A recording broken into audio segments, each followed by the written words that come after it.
The chairman of the Balwaristan National Front (BNF), Abdul Hamid Khan, has said that the oppressed people of Gilgit-Baltistan will vote in favor of joining India as they are fed up with Pakistan's colonial rule. There are only two options. Either you can vote to India or you can vote to Pakistan. And after the long 69 years experience, we the people of Gilgit-Baltistan, we are living under the durance of Pakistan, under the occupation of Pakistan, and we live like in a prison of 72,000 square miles. And by keeping that in our mind, if we have only two options, we will not give our vote to Pakistan. We will vote for India. Criticizing Islamabad for violating the UNCIP resolution and for falsely framing political activists, religious persons and students of Gilgit-Baltistan under the controversial Anti-Terrorist Act of Schedule 4, Khan said, access to justice is denied because there is no legal, constitutional, High Court or Supreme Court in the region.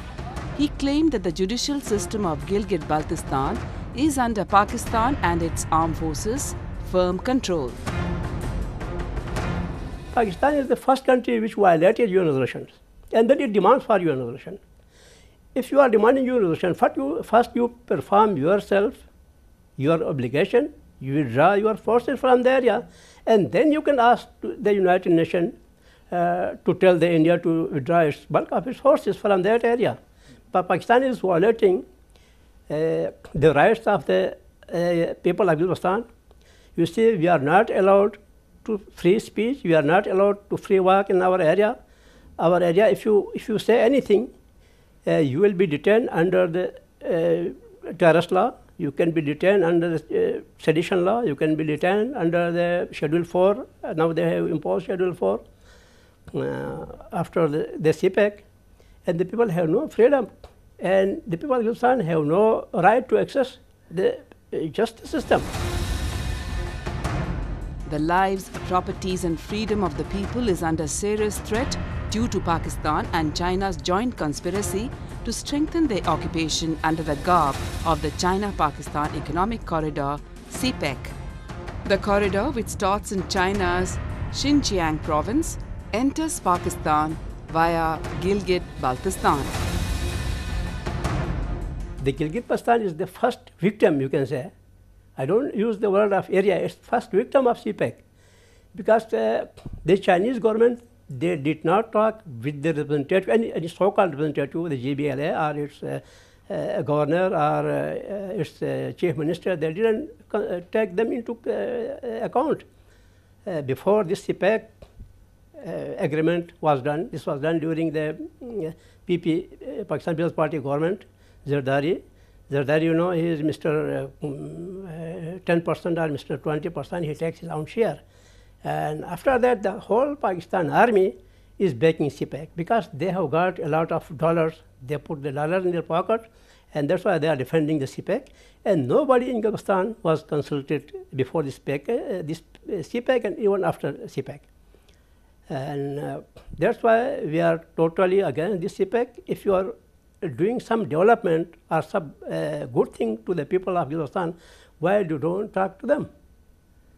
Without taking them into confidence, and it's violation of their rights, it's violation of UNCIP resolution, it's even violation of Pakistani constitution, if it's a violation of all the norms of international law.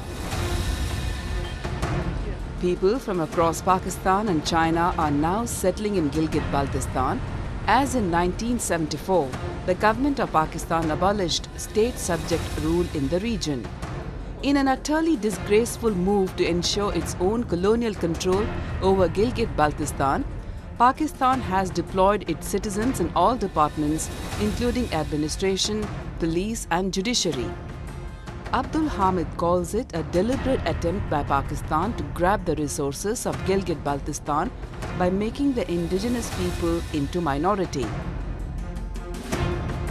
In the whole Jammu and Kashmir, including Ladakh and Gilgit-Baltistan, Maharaja of Jammu and Kashmir, he imposed state subject rule in 1927 to protect the people, their history and their culture and their resources, their land from outsider invasion. He imposed that a good law in 1927.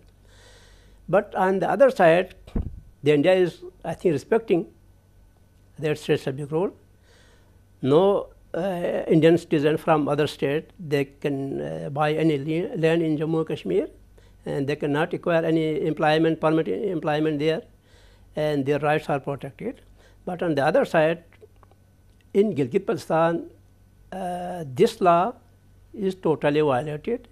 The Pakistan is sending on daily basis its own citizens and even Afghans, Indians, the terrorist Pathans, to settle in Gilgit-Baltistan by violating state subject rule. And the people have no place to go to challenge this law. Either you can pick the guns someday and you do whatever the other people of the world they do. Otherwise, Pakistanis are not democratic loving people. They don't listen to the people's voice. People in Gilgit-Baltistan are living under constant fear as Pakistan and China continue to indulge in violating all international norms by exploiting the resources and land. A large number of political workers in Gilgit-Baltistan are facing death sentences in fake cases without the right to appeal in any High Court and Supreme Court. Those who raise their